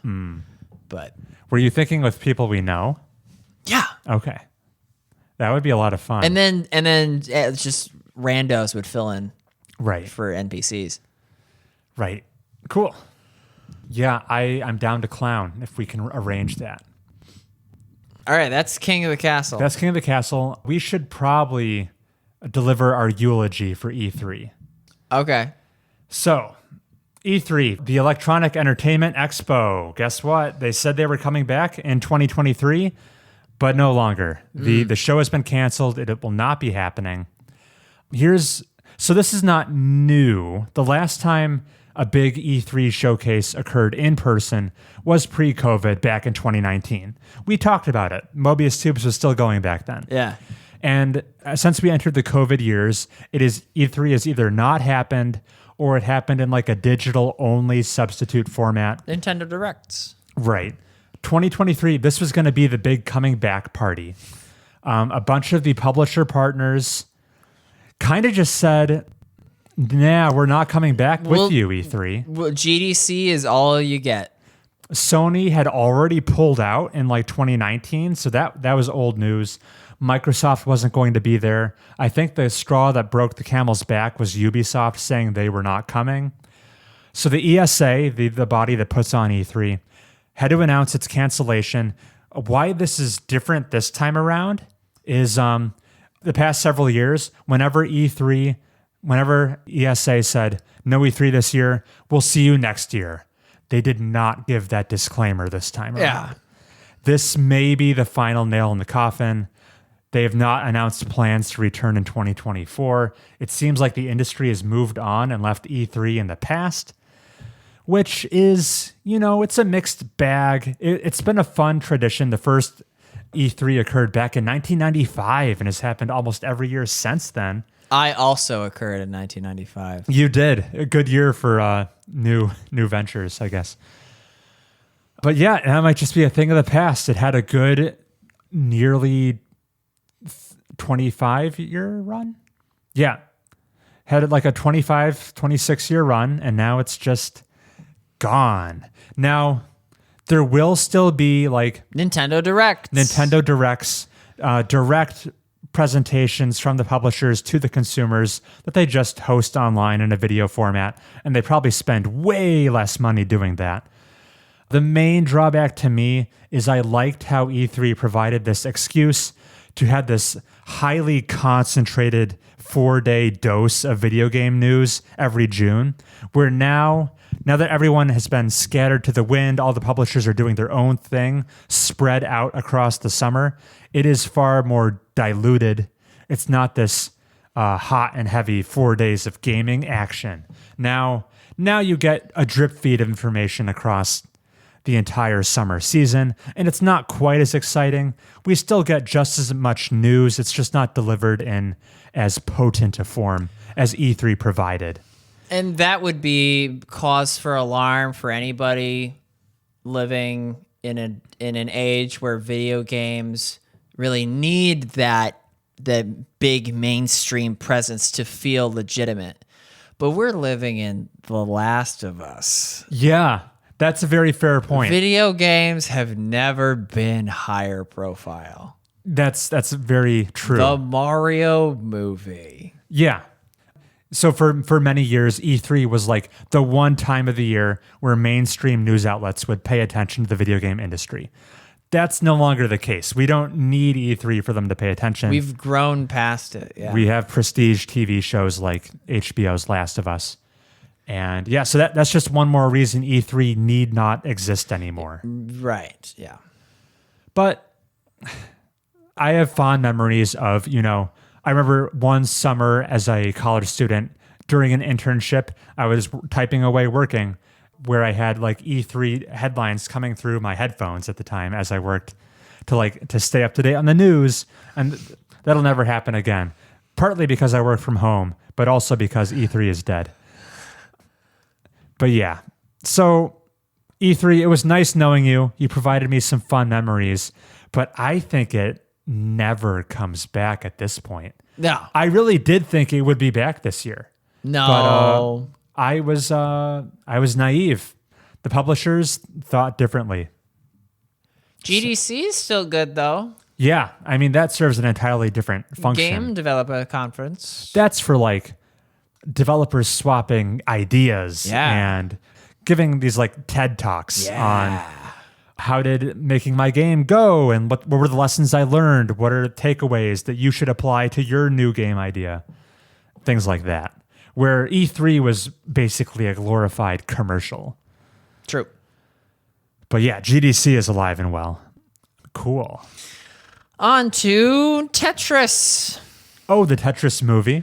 Catch it now on Apple TV. Chris. You did not watch the Tetris movie, did No, you? but it's all I can see on my Twitter feed. They've been advertising so much. Oh, I see. I can't scroll without seeing Taron Egerton. Is that his name? Good old Kingsman face. Chris, guess what made it into the film? A Game Grumps video. into the Tetris movie? So, Chris, what is remember the Ryan Reynolds Free Guy thing? Not even a little bit. No. Okay, so Ryan Reynolds, you know him from movies. Oh, my freaking I liked it on Twitter, but they pulled the tweet. Elon Musk pulled your tweet? He himself. So Free Guy, I'm going to try to do both. Oh, no, I spelled Tetris wrong. Yeah, Free Guy was just a major movie based on video games that I'm trying. Okay, this will have to do. And so who makes an appearance in the Free Guy movie? None other than Jacksepticeye. None other than like Markiplier. Okay. Who you know that they're like live reacting to the events of the film as if they were doing a reaction let's play. Okay. Of the game itself. And so it was like meta in that sense, but for the most part, everyone thought it was cringe. So that's like a deliberate use of the YouTube industrial complex being a movie tie-in. Yeah. This is just the filmmakers of Tetris be like, we need a scene from Punch-Out, looking up the Punch-Out. What aspect ratio is the video game Punch-Out? It's 4:3. Right. So what to do about the sides of the thing? Those would usually just be black. Yeah. The reason that it's this orange paste, flesh tone type color is because that's the color of background that appears in Game Grumps videos. They took game capture footage not from a Punch-Out console, but from a YouTube video. That Game Grumps posted. And Game Grumps their calling card is the orange side panels. Right. So you to know fill the in source. the 16:9 thing. Yeah. It's unmistakable. And Can it's they just, sue them about it's that? just spliced in. Can you hear the scene that's going on? Wait. Yeah. Just watch it.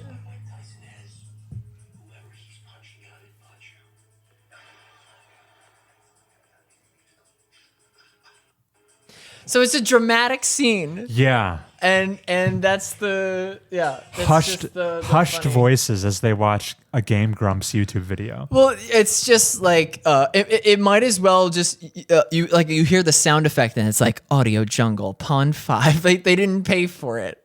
Right. It's the equivalent of that. So I thought that was funny. That is very funny. The only other funny thing. No, it's the only funny video game thing. What's our runtime at, Heath? Damn, 140. 140. Hour 40. Do you want to do... We haven't done this in ages. Would you like to do a round of video game 20 questions? Oh, I'm in the guessing chair. You're in the guessing chair.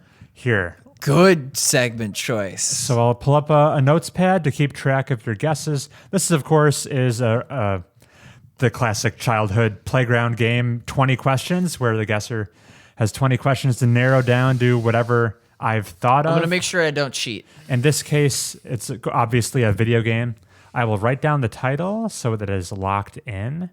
And if you guess, do you want to make it so you only can explicitly guess a game's title once? So if you try to name rules. the game and you're wrong, you lose. Right, the clue rules. Yes. All right. I'm going to set you up with... MLB's The Show. Of course, it'll be something you're familiar with. Crazy Taxi 2. King of Fighters for Girls. I also need to make sure it's a game I know enough about to be able to comprehensively answer questions. Chris, you know every game, even Halo Wars 2. Barely know that game. Cue dramatic, royalty-free background music. Yeah. Okay. I have locked in the game. You may begin questioning me at any point. All right, question 20. Did this game release between the years 2010 through 2019? Yes, it did. Okay. Does it star Commander Shepard? No. All right, next question. What console is it on? Yes or no questions. Yes or no questions?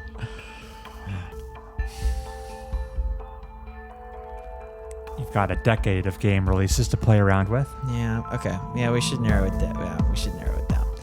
Is this game playable? Excuse me.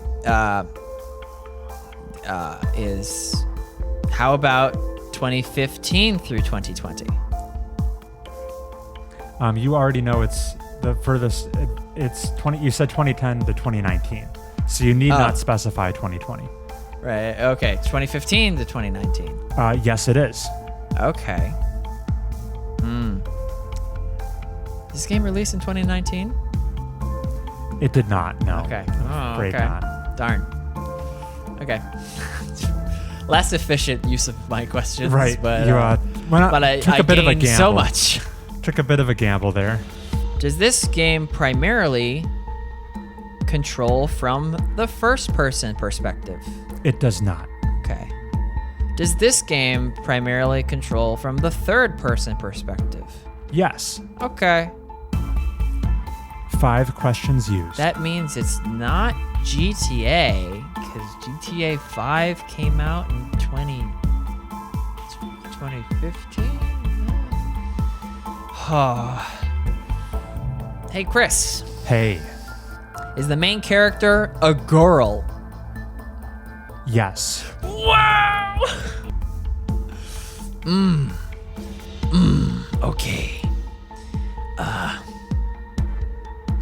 Is this game playable on a Wii U? I'm pretty sure I know the answer. I'm going to double check platforms. Who am I kidding? I don't need to check this. No. All right. Okay.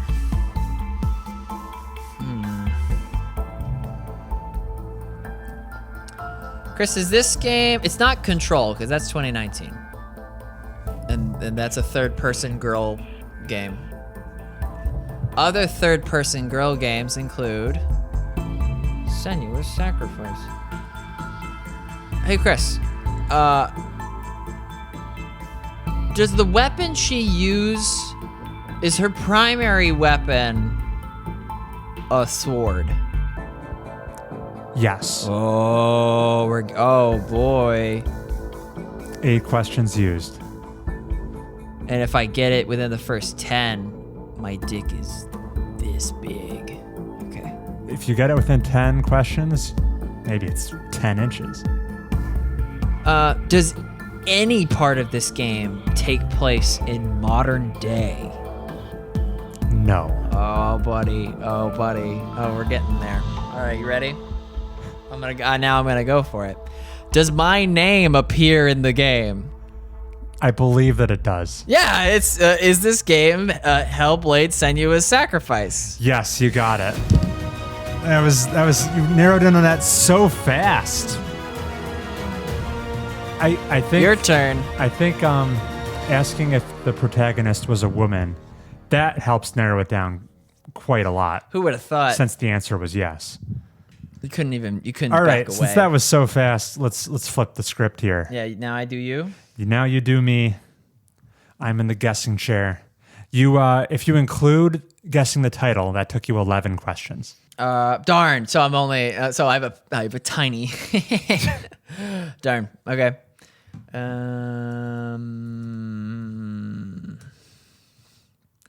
right. Everybody's ready for this. This smash hit of a game. And I gotta know things about it, I bet. Yeah, you're going to want to be able to answer questions about it. Yeah. All right, you ready? I was going to pick Superliminal, but then I was like, I don't know enough about Superliminal. I don't even know the gender of the main character. Yeah. I think it's just you, the player. Ambiguous. You're allowed to say, like, I cannot answer that question. You get your question back.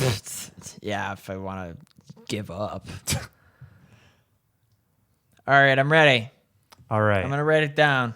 Yeah, make it official.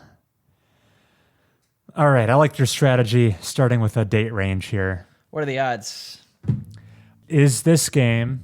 Different dramatic background music track. Here we go. Did this game release in 2010 or later? Yes. All right, same window so far. Let's chop that window in half. Did this game release in 2016 or later? No. Okay, so it's a 2010 to 2015 game. The golden age, some would say. Yeah. Some being not Chris. Yeah, not Chris. I think narrowing it even slightly more might help, just because wedged right between 2010 and 2015, there was the new launch of a different console generation. So maybe we should differentiate between there.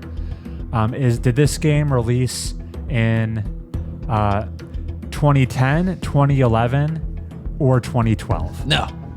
Okay, so it's a 2013, 14, or 15 game. Very good. All right, that's 3. I'm keeping track. Are you keeping track of my number? I'll tell you. Yeah, don't. I've done Don't 3 sweat so it. far. Yeah. Is this game exclusive to one certain platform? No.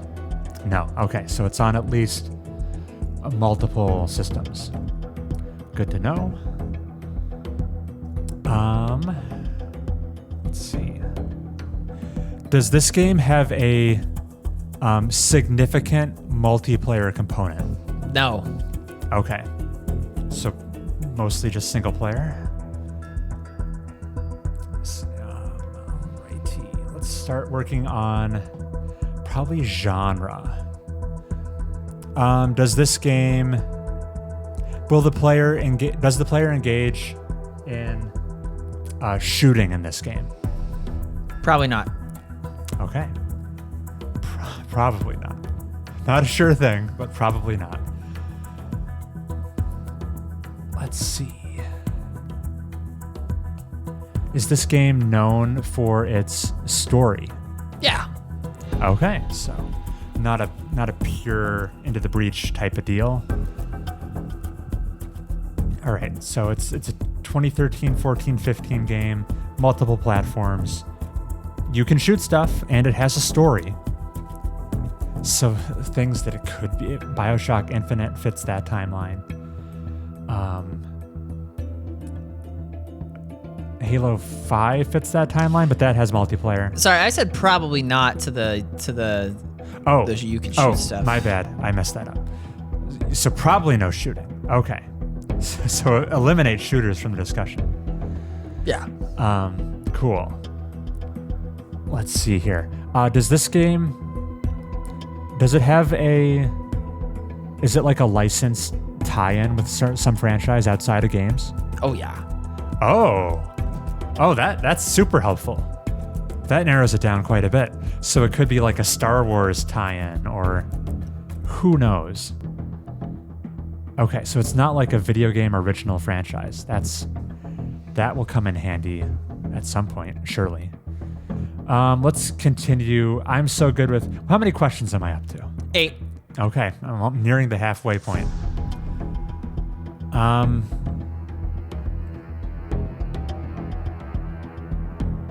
Did this game release on the generation of consoles that includes the Xbox One and PlayStation 4? Yeah. Okay. So it's that 8th generation console platform. It's on multiple systems. Did this game release in 2015? No. I'm at 10 questions. Yeah. Did this game release in 2014? Yeah. Okay, 2014 game. 2014 games where you don't shoot things with a license. Known for its story. 2014. Weird. Okay.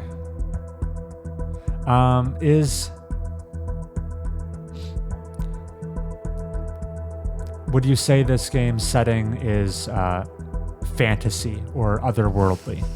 Yeah. Okay. All right, things that come to mind. There's Middle-earth: Shadow of Mordor that year. That's Tolkien, obviously. Oh, Tolkien. That's a franchise tie-in. So that's a strong contender. I was thinking Dragon Age Inquisition was that year. That's fantasy, but that is not a licensed tie-in. Okay. Middle-earth: Shadow of Mordor is a promising lead. Does this game have just one a named protagonist who is a dude? Yeah. Okay. So it's not like a create a character type of deal. And there's good old, what's his name? Talion or something in Middle-earth. All right, let's narrow it. Let's try to confirm Middle-earth: Shadow of Mordor without asking something super duper niche. Does this game's combat primarily focus around hand-to-hand sword swinging? Yeah. Okay. All right, that sounds pretty good. Is this game full of... How many questions am I up to? I just don't want to shoot myself in the foot here. 14. Okay. I have got enough safety to recover from this if it's wrong. Hey, does this game feature the Nemesis system? Yeah. All right. Is this Middle-earth: Shadow of Mordor? Yay! Yay! We're too good. We're too... I used far more questions than you, however. It's fine. We're at the 157 mark. That's a good timestamp to enter closing statements, if you ask me. All right. Well, another successful episode, Heath. Job well done. Job very well done. What are your plans for the rest of the day? I'm gonna fire up this Game Pass. Right, you're gonna start the Deathloop download. And then I got some VFX I have to do for work. Gotcha. And then Bailey wanted to reconvene, but I'm gonna wait until the weather is bad. Oh. Because if the weather's nice, she's gonna be like, "Oh, let's go for a walk." And I being outside, I take damage. Damage. As much damage as she took watching Everything Everywhere All at Once with the dog violence. It went from dog violence and then the anal penetration and just those things, Bailey, do not mix. Fair enough. But yeah, taking a walk is nice. Get your steps in. No need. Read this text aloud.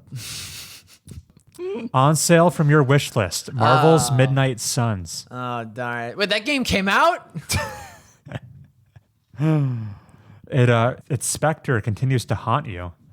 I'll use this closing. Spectre is no. I'm thinking of Spectrum. I'll use this closing segment to shout out a competitor of ours, another video game podcast. It started up this year. Is this our Gary Oak rival? No, it's got a very specific premise. It's called My Perfect Console. It's basically an excuse to have industry people on and interview them about their life and stuff. But the conceit for why they're there, and they just talk about video specs and PCIe slot. No, they pick what 5 games would they put on their own custom perfect console. Okay. And Did there Blob was 2. And it's been some good interviews so far. They had the creator of Wordle on. They had one of the lead system designers. Oh, these are good people. Yeah. One of the lead system designers of Marvel's Midnight Suns, a guy from Firaxis. And my favorite interview so far was actually they had Phil Fish on.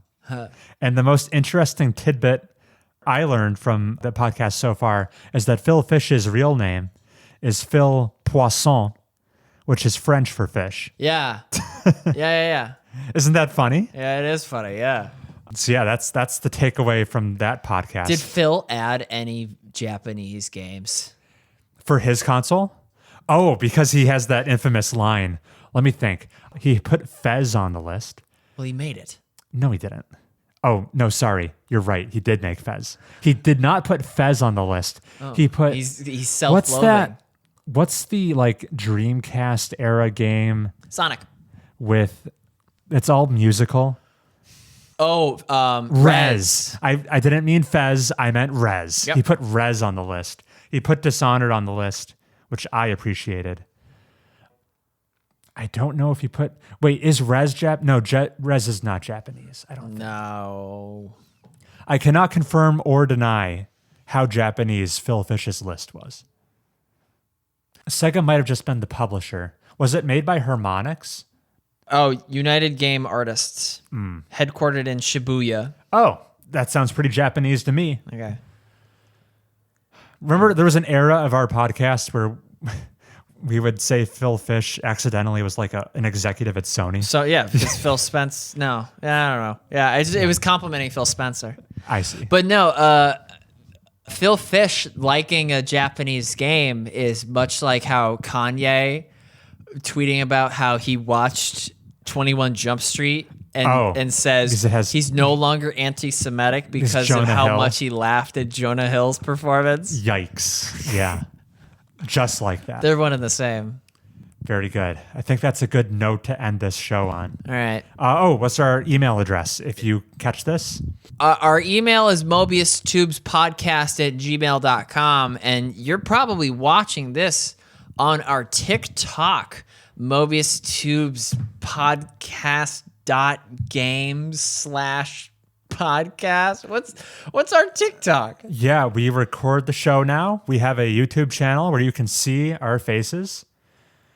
And that one, that'll just show up if you type the name. Do you know what my cat's favorite toy is? No. It's twist ties. It's like cable ties. Oh. He loves them. They're fun. Because they behave erratically. So weird, yeah. Hard to predict the physics. My mom had some search engine optimization advice for us. Yeah? She suggested, now that we're getting all these... it's just Mobius Tubes. Now that we're getting all these TikTok or YouTube views, we should throw our email address early in the show. Oh, yeah. Should we splice that in? Should we say it? Yeah. Well, why though? Just to increase the chances of someone writing in Okay. if they don't stick around until the end. But they're not watching the full video. Oh, okay. They're watching like the shorts, Probably. the snippets. I wouldn't know. This is your domain. If they liked this, if they liked a clip of ours to come see the full thing, they probably are like it enough to also listen to the end for the episode email. Or at least put the email address in the YouTube descriptions. It's in there. Oh, okay. Perfect. You're ahead of the game. Very good. Well, I think I'm going to go walk around the Home Depot. You ever see that tweet of Ben Shapiro's where he comes out of Home Depot with like not a 2x4, but just like a plank of wood, and it's in a plastic bag, back when they had plastic bags, and he's like holding it. I have to pull up the photo because it's the most staged thing ever. And if you're imagining Chris going to Home Depot, just picture, just type in what am I doing it on Twitter? Ben Shapiro Home Depot, and we'll give you more credit than that, Chris, because it's so deliberate. Yeah, we're gonna just tap on any one of those. Okay. It's absolutely like baby's first visit to one of the big box stores. Doesn't it look like I'm a big boy? See, I guess. Wait, do you not find it funny? No, he's holding it in the least natural way possible. He's holding it like this is how a child would pretend to be a Bob the Builder type. I like this one. That too, yeah. The Ed and Eddie comparison, yeah. Yeah, you may be grounded because Frontier Airlines left our city, but I am a frequent flyer at the Home Depot. Then maybe our paths will cross. Okay, go. All right, see ya.